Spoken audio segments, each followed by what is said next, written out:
taken out of context. Taken out of context. Taking things out of context. Out of context. Taken out of context. Taken out of context. Taken out of context. That is so out of context. And take shit out of context, but no, hey, hold on. So we're gonna flesh this out because I don't want nobody saying we don't take things in context. Tell me the context. Hello, everybody. Welcome back to Straight Out of Context. I am Barbara Ann. Fair use disclaimer. At this point, it is the whole music industry versus Taylor Swift and her album, The Life of a Showgirl. Look what I found. 6 out of 12 songs. You let me know what you think.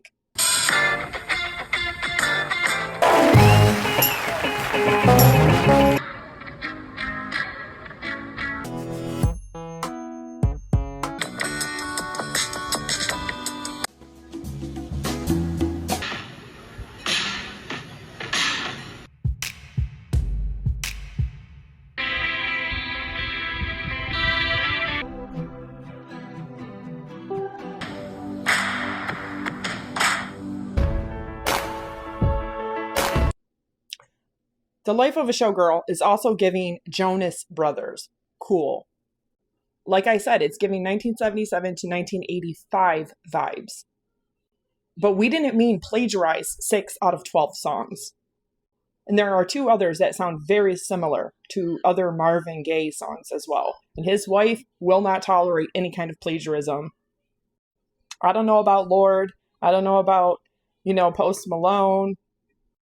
Beyonce, All American Rejects, the Jackson 5. Sounds to me like she's trying to be cool for the kind of music that Travis Kelce really likes.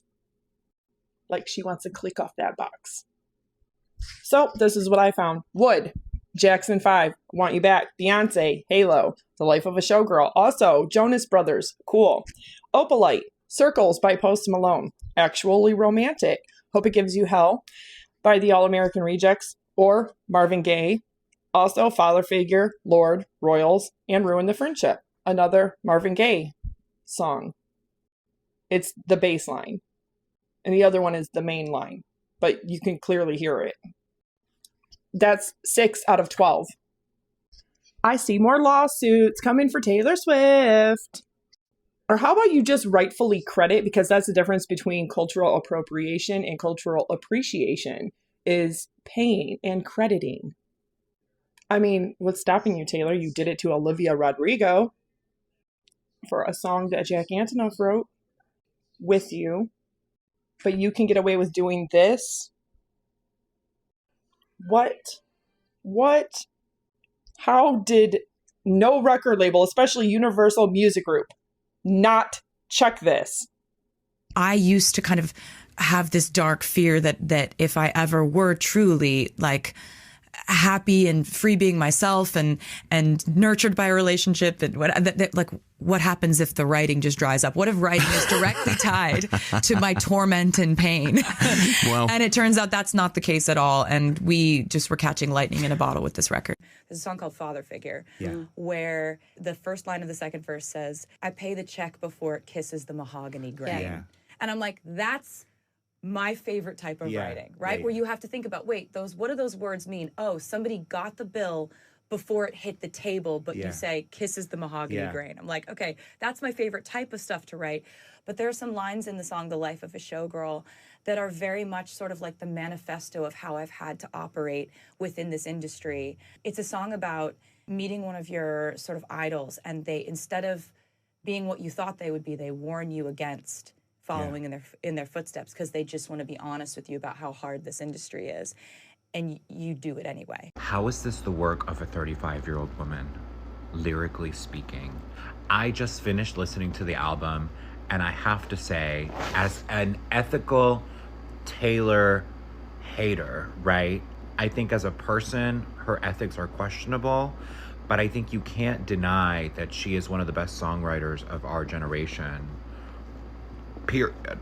And like, if people want to get in the comments and be like, no, she sucks, period, like, I don't want to hear that, okay? I don't want to hear that.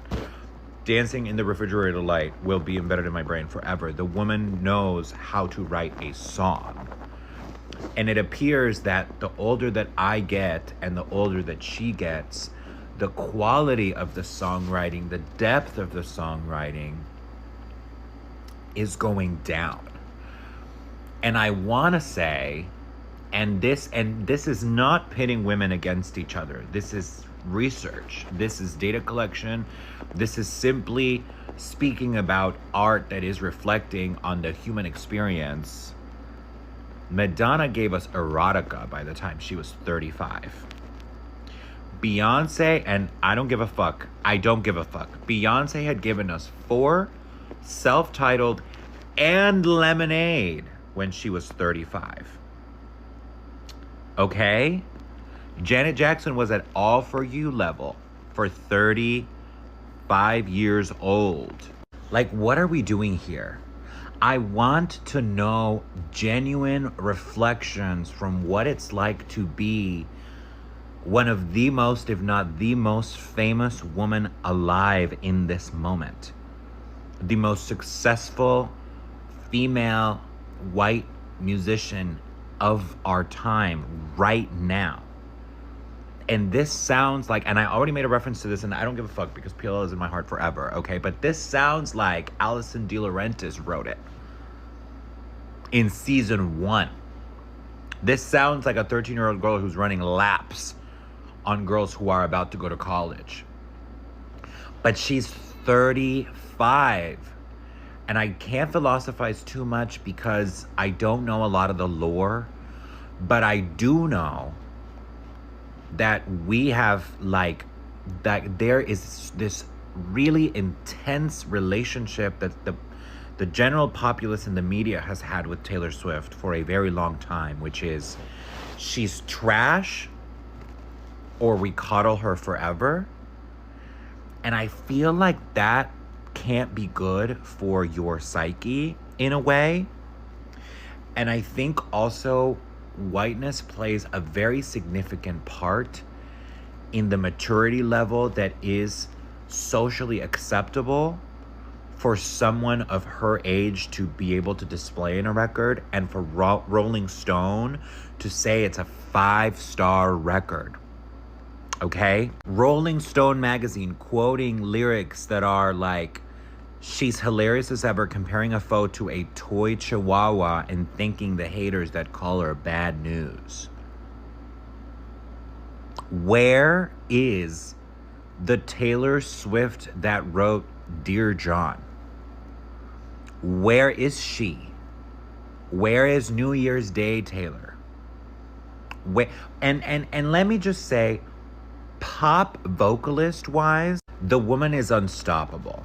I don't care. And if you are from a school that's different than where I'm from, if you don't think that Britney Spears is one of the best pop vocalists of our time, of the world, the history of the world, period, then we're not going to be able to have a conversation about this. But Taylor Swift is amazing at pop music, vocals, production, layering. I'm not saying she's Mariah Carey level vocals. I know this will ruffle a lot of feathers, especially from the people that follow me.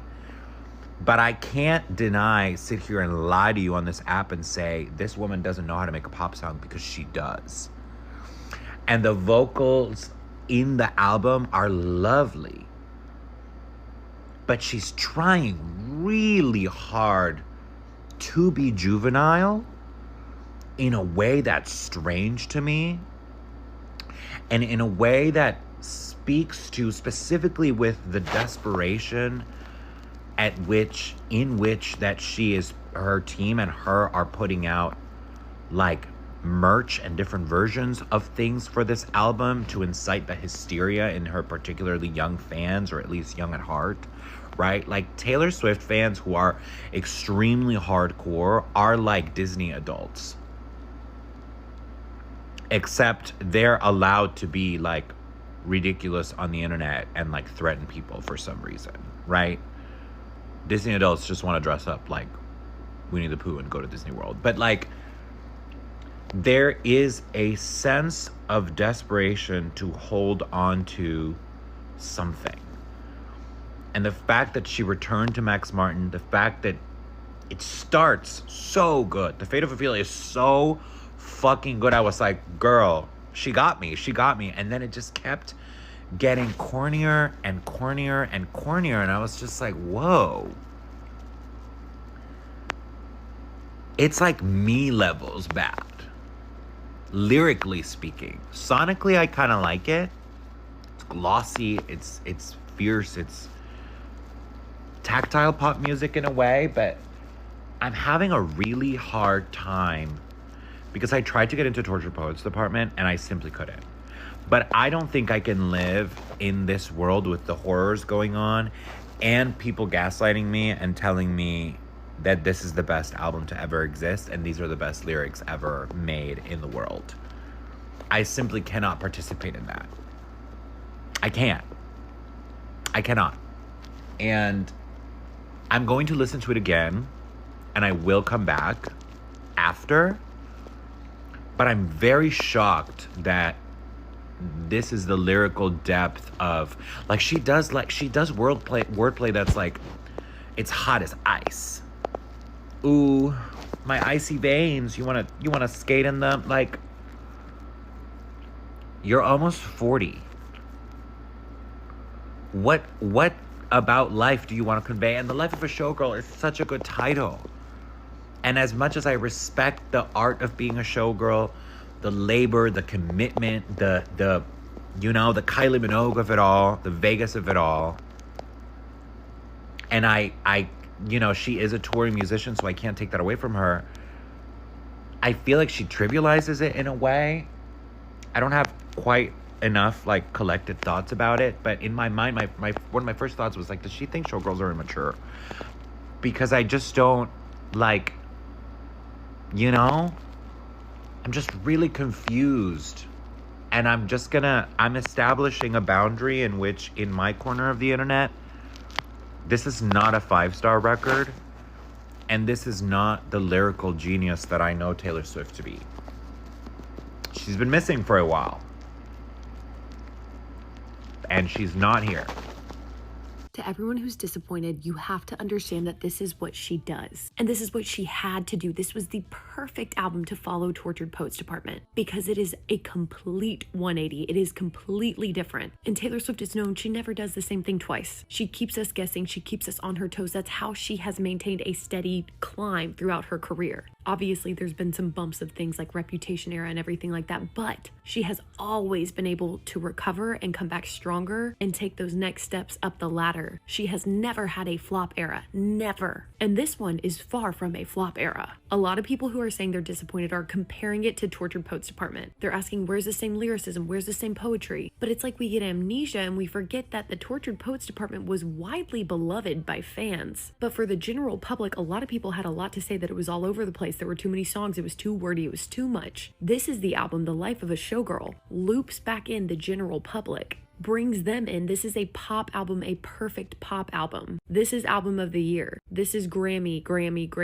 This is 1989 2.0. Older, wiser, spicier, edgier. And it also is literally Taylor Swift kind of whipping it out on the table, if you know what I mean. This is her claiming her throne. This is her literally saying, I am the man, I am the music industry. And I know it. And I'm gonna say it. I'm gonna say it out loud now. I'm not gonna just pretend. I just got off the Eras tour and I'm gonna capitalize on that and remind you who just sold out a world record highest grossing tour in history. Who was that? Oh yeah, that was me. Don't forget that. That's what this album was. And it is layered with metaphors. People who are saying, where are the metaphors? They're there. Hi, go Google what a metaphor is. It's just different from the Tortured Poets Department because it had to be. This is the album that you are going to hear everywhere you go. Every grocery store, every single time you are out shopping, on every radio station. This is the album that is playing for the foreseeable future everywhere you go. These are hits like Shake It Off, We Are Never Getting Back Together, 22, Blank Space. These are those songs. And inevitably, when it starts trending with the general public like it already is starting to, all of the people that are pointing the finger and saying, I don't like it, you will come back and join the masses, especially when those tickets go on sale for whatever tour is coming, if there is a tour, and everyone will pretend that they loved it from the start, just like they did with Reputation, just like they did with Midnights. People were hating on Midnights at the beginning. I don't forget, I never forget. This happens every single time. But regardless, this album was perfect, is perfect. Perfect. It's exactly what it needed to be to follow up Tortured Poets Department. Have you got the itch for another something soon? No, I'm gonna be really honest with you. I am so tired. When I think about doing it again, because I would want to do it really, really well again. Yeah, of course. Taylor. So Canceled is about Blake Lively, right?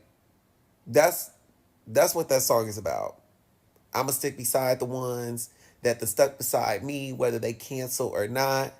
She said, good thing I like my friends canceled, cloaked in Gucci and scandal. One quick Google of Blake Lively and Gucci. Gucci, she be Gucci down. She been Gucci down since like 2013. She done wore Gucci left and right. So this song is about Blake Lively. I mean, I guess I get it. Maybe I'm making this one up in my head too, because it is almost 2 a.m. and I'm trying to make sense. Where maybe there is no sense. Maybe the song is just simply about stick beside the ones that always stuck beside you and you gonna be okay. Maybe that's it. Maybe the song ain't got nothing to do with Blake Lively, but quite frankly, I don't really know. What other friends does she have that have been this canceled? But maybe she didn't write a song about a specific person. Maybe she just wrote a song about, cancel culture. It is very Reputation. This song is very much giving Reputation vibes, which I like that. But it is about Blake Lively, right? Like am I making that one up in my head? I don't know. Wow, they hate it. This stinks! We like you when you're miserable! Who uses that word anymore? This feels like your mom is like sending you memes that she thinks you would like. Same energy, honestly. Is she trying to create rage bait because it's working? This is crazy. It's like she ChatGPT'd this whole song. Put in a prompt, like try to relate to the younger generation and add my voice to it. Once again, this Taylor Swift album doesn't match the aesthetics, in my opinion. Like, I feel like this is her biggest disconnect, and it keeps happening. Midnights was the last time in which I saw photos and then listened to the album, and to me, there was so much disconnect. This is another time, and I feel like it keeps happening, so I've gotten to the point where I see photos and I'm like, that's not what the album is going to be like, so I don't go in with as much expectation. But I don't know why she does that. Like, love her.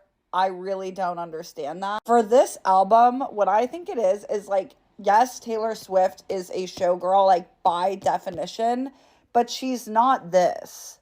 Like, she's not dripping in diamonds, and she could be, but that's not her. She's not like a platinum blonde, like curls, pinup. She's not that. She's like, even promoting this album, which, like, I understand she's on the radio, like, whatever, but like, she has a little Chanel necklace on here, like, she's not dripping in jewels. And I know, again, like, her whole thing, I've been saying, like, I wish she would go there more. Like, I wouldn't be mad if she did, for this album, lean into the showgirl thing and go outside her comfort zone and drip herself out in jewels and diamonds and feathers and out in the street. And I understand that's not practical, but to me, that's showgirl. But Taylor Swift is practical. In my opinion, you can't like, this feels fake. This doesn't feel like her at all. And I feel like that's why people were so excited by it, because it was new and like kind of out of her comfort zone, these images especially. But she's not living the fantasy, and that's okay. That's not her, but I think that's why there's this disconnect. Like, I honestly, the way the album started, the first 2 songs, I was like, okay, maybe we're doing showgirl here, but then it just sounded like, I'm not mad at the album. I'll give my thoughts more in like another video, but it doesn't give showgirl. It doesn't give like, I Can Do It With a Broken Heart, in my opinion, is kind of the epitome of like showgirl, like lyrically, but also sound. Like, that was perfect. I don't really think any songs on this album match the vibe she's going for here, which isn't just happy showgirl on stage. It's like tortured showgirl behind the scenes, which I kind of feel like I Can Do It With a Broken Heart was. But I think that's why there's so much disconnect. Like, she's not this girl. She won't go there. She's this girl, which is okay. We love her too. But, like, I feel like just because you say, like, Elizabeth Taylor in a song doesn't mean the album is The Life of a Showgirl.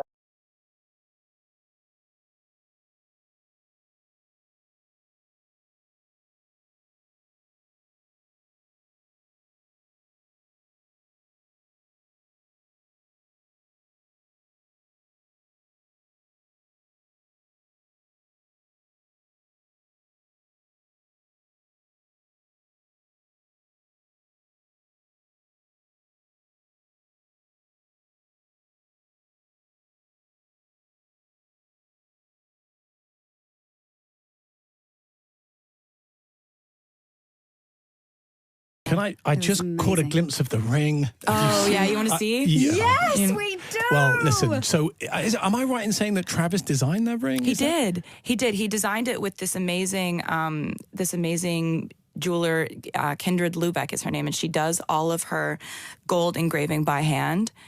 And I had shown him a video of, like, I just thought her stuff was so cool, so I'd shown him a video like a year and a half ago. And he was just paying attention to everything, it turns out. Because when I saw the ring, I was like, oh, I know who made that, I know who made that, I know who made that. And also, you listen to me. And, like... Weren't you nervous, though, when he did good. I mean, he did amazing. For you. It was like, you really know me. You, like, I didn't know what I would want, but he did somehow. And that's kind of a flex. I just got engaged. I know. Like this. Well, don't make us. Things just happened. But today. we're so excited. I know. I'm really excited too. I'm so excited. And I love that you're excited too. And you would absolutely love him. He's the most fun person. I'm sure at some point you guys will get to all hang out. But yes, he's a big, strong American football player. Yeah. He was on stage with you, wasn't he? I saw that show when he came on stage with you. He was so good. He just picked you up and he's such a natural, just in life. Like he's just kind of like never been nervous about anything in his entire life. Right. So it's pretty fun. He's all the things. He's like fun and vibrant and has this infectious personality, makes me laugh so much. But like, yeah, you're looking for like there's a line in the song that says that you just wanted a best friend who you think is hot. Like, and it's kind of like, well, that's kind of it, you know? Is it easier writing songs when you're in love or when you were single? I mean, that's it's easy. Thing. Writing songs is one of my favorite things. And I did kind of nurture a fear earlier on in my career that if I ever wasn't truly miserable in my personal life, would I be able to write? And I think that's one of the reasons I love this album so much is we were like catching lightning in a bottle every time we were writing songs for this record. And I do think that someone in your life who fuels you, who makes you more you. Everyone in my life is like, you've never been so yourself, which is this interesting thing that you've been you your whole life, but we are different shades and different ourselves at different volume levels. And this person came into my life and everybody's like, yeah, you've never been so you. And I think that comes through in music. People who fuel you, they fuel every part of you. And they make you walk taller and they make you present in a more vibrant way. And so hopefully that, bleeds into the music too. Well, listen, we completely get it. Oh. Actually Romantic is about Charli XCX. It's a clapback to Charli XCX's song, Everything is Romantic, from Charli's Brat era. In a 2019 Pitchfork interview, Charli XCX commented about her experience opening for Taylor Swift. She said it felt like she was getting on stage waving to 5-year-olds. That was a verbal attack on Taylor Swift's audience. High-fived my ex and then said you were glad he ghosted me. That's a reference to Maddie Healy. Charli XCX's circle has always been tied to Maddie Healy. Charli is married to the 1975's drummer. Sympathy is a Knife is about Taylor and Maddie's overlap. Wrote me a song saying it makes you sick to see my face. As Taylor clapping back directly to Charli XCX lyrics to Sympathy is a Knife, flipping them into a sarcastic love letter. Even the title of the song is proof. Charli XCX wrote Everything is Romantic on Brat. Taylor Swift uses a pun and calls her actually romantic. Coincidence? Not with Taylor Swift. Love you, Taylor. Listen, I am not a music specialist. This app is going to be wall to wall with people who can speak more intelligently about Taylor Swift lyrics and meanings than I ever could. But In my profession, I do not believe things unless I can see them with my own eyes. And in situations where I cannot see them with my own eyes, like what is in Taylor Swift's head when she is writing a song, which, by the way, is part of the magic of her music, I look at the circumstantial evidence and try to see if I can make a best guess. Now, I have always thought, I mean, a lot of her songs I think are about multiple people amalgamated into one. She's said before that she does that. Like Vigilante shit, I always thought was about Kim Kardashian and Scooter Braun's wife, and maybe even someone else. That's, you know, with the rare exception like All Too Well, where it's like, well, clearly this was Jake Gyllenhaal. She tends to do that a lot. And I'm just seeing so many people lose their shit over the song Canceled, and like, is it about Blake? And it could be, I don't know. It could be partially, but I would just provide the following evidence to you. Number one, she herself said on the New Heights podcast that she wrote this when she was doing the Eras tour in Europe, which was in the spring and summer of 2024, before this case ever got filed, before any of us even knew that it was coming, and before anybody turned on Blake Lively. And just to be sure, I looked it up because she said specifically I would fly off to Sweden and do a show. All of the Sweden shows were in May of 2024. The whole like smear campaign hadn't even happened yet at this point in time. So could she have been writing this song about there are certain parts of it that feel like different people. There are some parts of it that very much feel like Brittany Mahomes to me, and maybe even Sabrina Carpenter. The part that sounded like Lively and Reynolds to me was, I think it's in the bridge where she's like, you stuck with me when basically when I was canceled. And I've always thought that maybe that's the reason why they're friends. So maybe she was thinking about them as she wrote and produced the song. I don't know. We'll never know. But this idea that sometime in the last 10 months, she sat down at a piano and wrote a song entirely about Blake Lively to telegraph to us that she still likes Blake Lively is not only inconsistent with what Taylor Swift does with her songwriting, but is inconsistent with the circumstantial evidence we have about when this album was written. So people can freak out if they want to. I am not going to try to get into the head of a relationship of two women I have never met. I am just going to enjoy it. I like the song. I get this whole album is like, here's what it's like to be me and like have this crazy life. And one of the parts of that is that you get canceled and your friends get canceled. And eventually it becomes like, yep, we've all been there. We've all, you know, and like these lines of like, maybe you girl boss too close to the sun. Okay, I can see that one maybe. Maybe you had just a little too much fun. I don't think she's saying that about someone who filed a sexual harassment claim. So people are going to pick it apart and they're going to find all kinds of references and everybody's going to put their own stamp on it. But in the evidence-based world that exists in my brain, this is what I see. Yes, I saw there was an order in Jones versus Abel. I'm thinking about taking the rest of the afternoon off anyway because we have that hearing. So stay tuned. I'll try to get through. Hey, Swifties. I need to talk about George Michael. He sued Sony. He had signed a contract with Sony Records when he was 19 and a part of the duo Wham. But the contract ran for 15 years. So even after he had embarked on his solo career and kind of shifted from doing this like high energy pop music to having more like ballads and having like orchestra backing and symphony style music, the record company stopped advertising his stuff as heavily. And so he sued them. Even though he lost the suit, it drew attention to creative freedom and artist rights. Also, he was such a detail-oriented lyricist. His best friend Andrew described him as forensically obsessed with detail. But he didn't really receive recognition for what an impressive songwriter he was until later in his career, because he was a part of pop music. And everyone kind of dismissed that as like just teeny bopper stuff because, of course, anything that young women like, it's written off. His songs were like heavily laden with metaphors and kind of telling a story that he wasn't ready to tell yet. He was a closeted gay man, at least like publicly and professionally. He came out to his friends when he was 19. So a decade after he released the song Father Figure, which says, sometimes love can be mistaken for a crime, and I've had enough crime, he was arrested during an undercover raid at a group of bars where they were trying to like cut down on cruising. So he was arrested for lewd acts. And that's how he got outed, through a crime.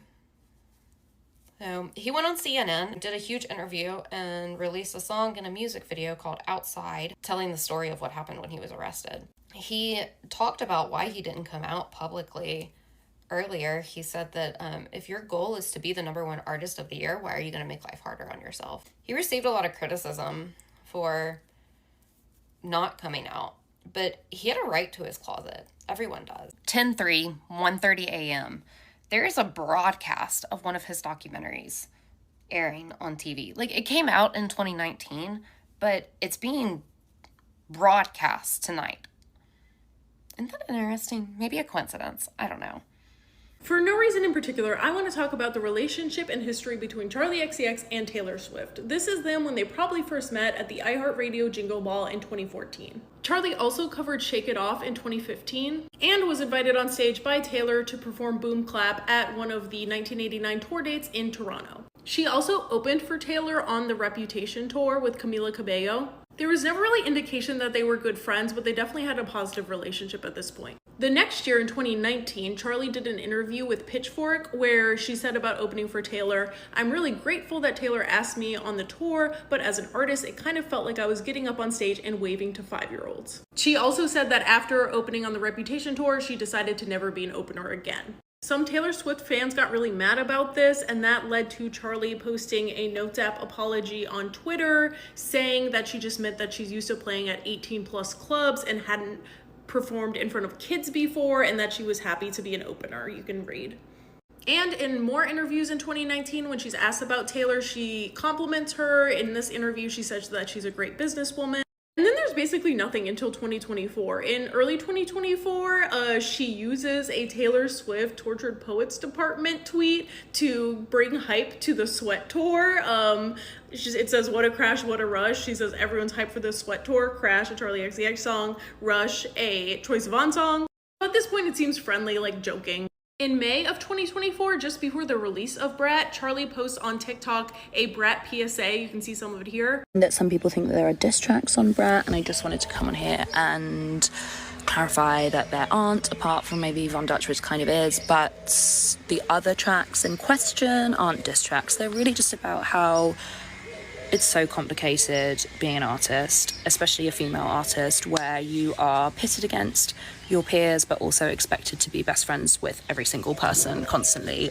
She's making it clear that all the tracks except Von Dutch are not diss tracks, and Sympathy is a Knife has not been released yet, but it seems to be her kind of getting in front of that and making sure people know that it's not a diss track, that it's about her own insecurities. June 7th, 2024, Brat is released, including the song Sympathy is a Knife, which is largely speculated to be about Taylor. It's really about her insecurities, but someone, this one girl taps my insecurities. Someone in particular is making her insecure. She mentions that she talks to her boyfriend about it. That might be important later. It's definitely not a diss track because this part, sorry, TikTok, don't block me, but it's about her own insecurities and about kind of feeling like she's not good enough when someone is around. And the reason people think it's about Taylor is because don't want to see her backstage at my boyfriend show. Her boyfriend, now husband, George, is in the 1975.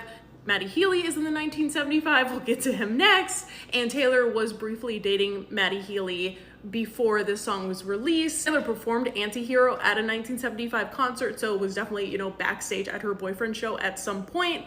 And she says, "Fingers crossed behind my back, I hope they break up quick." That's the only part of the song that I kind of read as mean. At the same time Matty Healy and Gabriette got engaged, Charli actually introduced Matty Healy and Gabriette, as she was good friends with Gabriette, have the 1975 connection for Matty Healy. She introduced them and they got engaged at this time, with Gabriette even posting "Marrying the 1975 is very Brat," directly connecting their engagement to the album. A week after the Brat release, there was a chart battle in the UK for the #1 spot. It was reported midweek that it was a chart battle between Charli XCX's Brat and Bon Jovi's Forever. However, Taylor Swift ended up getting the #1 spot, having 6 weeks at the top of the UK charts, earning the longest running UK #1 album. Some attributed Taylor's sudden climb to the top of the charts to her UK specific release of these digital album variants that included live tracks and first draft phone memos. She was touring in UK at the time, so her team said this is to celebrate being in the UK, why it was a UK only release. It was also very strategic because they were released Thursday and you had to get them by the end of the day, Thursday, when they stopped tracking the charts for the week. However, a bigger factor actually was a release of about 10,000 signed CDs of the Tortured Poets department.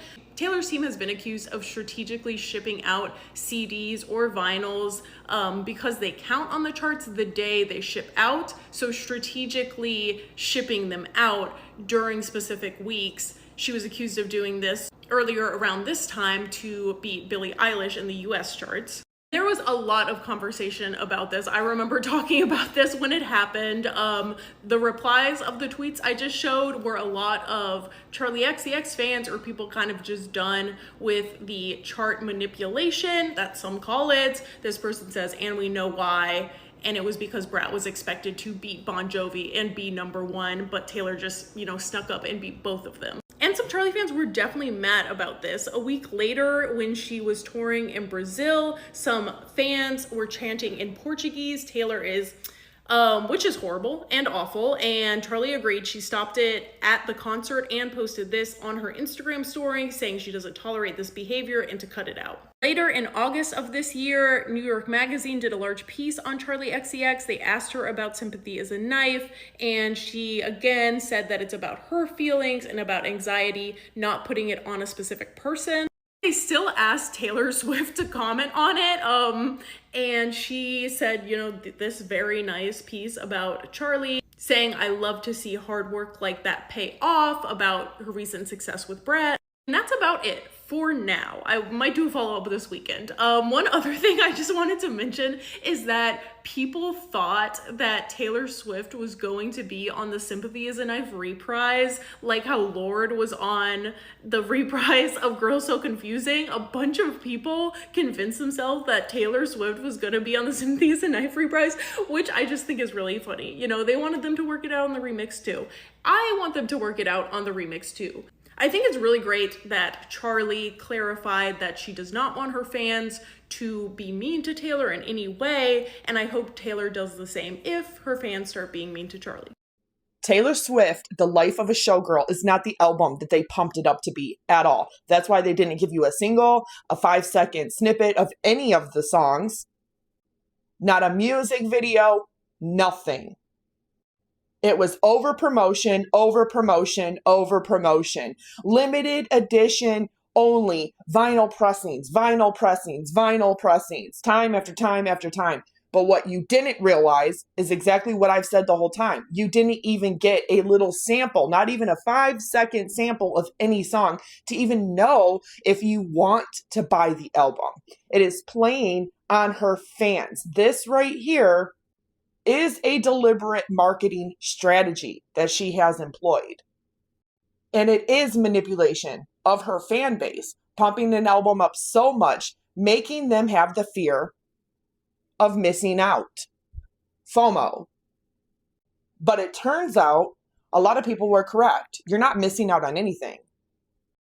In fact, if you go look in the search bar on TikTok, you're going to find 4 songs of 12 on this album that sound a little bit plagiarized from other songs. And I think her goal with this album was really 1977 to 1985 sound vibes.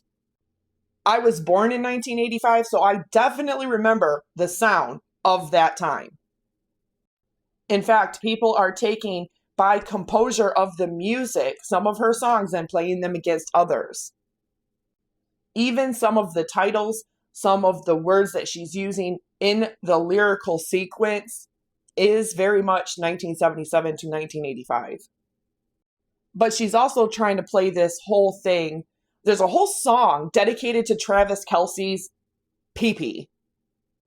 Like, first of all, nobody cares that you've always secretly wanted to get married. Okay, you got that. That's good. I'm genuinely happy for Taylor Swift in that aspect. I really want her to be married and have a family, have kids, and have her, happily ever after. That is something that I genuinely want for her. I don't want an album like this, though. But we definitely did not need a whole song dedicated to your current lover's genitals. Okay? Didn't need that. And it's not the Sabrina Carpenter, oh, I'm so horny hit that she is known for doing. Because nobody likes that or wants that either. Sorry. It's not sexy. It's not cool. It's not girl boss mode to be like, oh, look at me. I have power over my body. In fact, I'm not going to be overly sexualized. I'm going to do the over-sexualization of a man. That shit has been cliche and done time and time again back in the early 90s. In fact, that was very much done in the R&B and hip-hop culture of African Americans.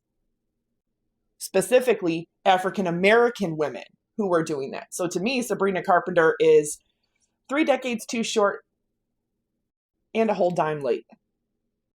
Now, I will give it to Taylor Swift. She was one of those people that got to tell her daddy that I want this music career, that I love music so much that I want to go into music. Doesn't mean that she's really that good at it or she's the best at it. She does have really great production because she has the best producers in the world and the best sound engineers on her music to make sure that they're a hit. But if you go back and look at her whole catalog, a lot of her stuff really sells well just because of her fans. Not because of the merits of the songs itself. Now, she does have a lot of hits. I will give her that. She does have a lot of hits here and there. And most of them were the pop hits that have been produced by Max Martin. Her and Jack Antonoff clearly have a few hits as well. Nothing like the stratosphere of Max Martin hits, like Shake It Off. And of course, Shake It Off was a plagiarized song as well. So was the whole Look What You Made Me Do. She has always fictionalized herself. She hasn't actually done an album where she 100% is just truly herself. She's always trying to hit all of the buzzwords, all of the memes, all of the cool things to say on the internet and keep up with what is cool. And for a woman who's almost 40, you're already midlife. That's anybody past the age of 35 because only 27% of all humans across planet Earth live to see their 70th birthday. So if the majority of people die by then, 35 is half of that. I can see how that would get to anybody. It gets to everyone. It gets to me. It gets to the next person, celebrities especially.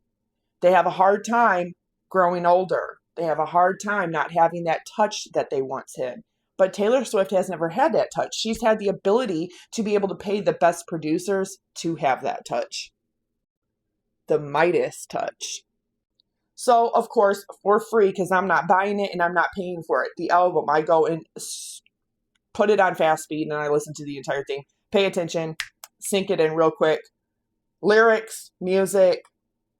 Yeah, this is not the pop album that you thought it was going to be. This is the 1977 to 1985 sound vibe that she wants it to be. Something psychologically in her is going back to when her and Travis were kids and the era that they're from.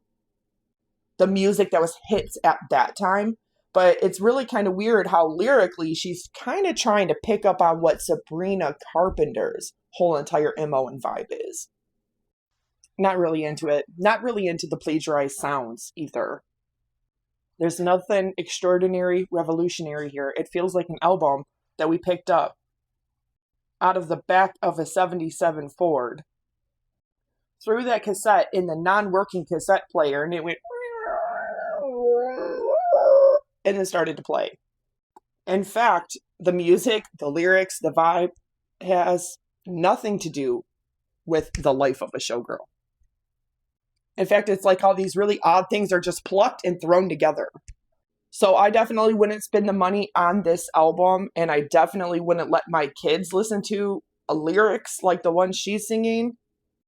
I mean, my kids wouldn't listen to that kind of crap anyway. Or Sabrina Carpenter. the over-sexualization of everything is just, no. But of course, if you're a Taylor Swift fan, you're going to buy the album anyway, and you're going to do everything in your power to try and justify this album. And that's fine if you like it, but there's nothing that screams out to me good. But I will tell you that she does have a couple of them in there that seems like they could be kind of bop type hits, but none of them are complete bops. And the feel and the vibe and the aesthetic that she's going for, it makes no sense. Life of a Showgirl, dressing up as a showgirl, being on stage, the entire 1977 to 1985 plagiarized music vibe that's already been done. Yes, go to the search bar and go look it up. There's already 4 songs that can be completely compared to another song. Music, composition, 100% sounds exactly like another song. Even the colors, even the aesthetic, the aura that she's trying to go for to try to, make it this era. She's not living in this era. She's done with this era. She's been done with it since she got off the stage at the last show of the Eras tour. She's now trying to comprise and work on her 13th studio album because 13 is her favorite number. So, of course, she wants to make the 13th album the best album she's ever put out. And who knows? Taylor, take a break. Why don't you just do a really great remastered number 13th album be your greatest hits thus far? Lots of artists do that. Or do it as an album that's all acoustic, your greatest hits.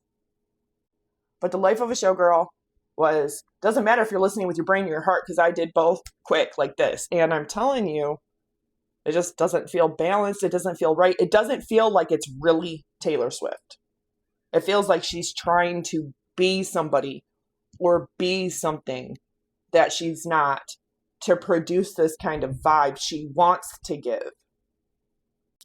But that's just my thoughts, my opinions, not yours. You can leave yours down in the comments or you can fuck off.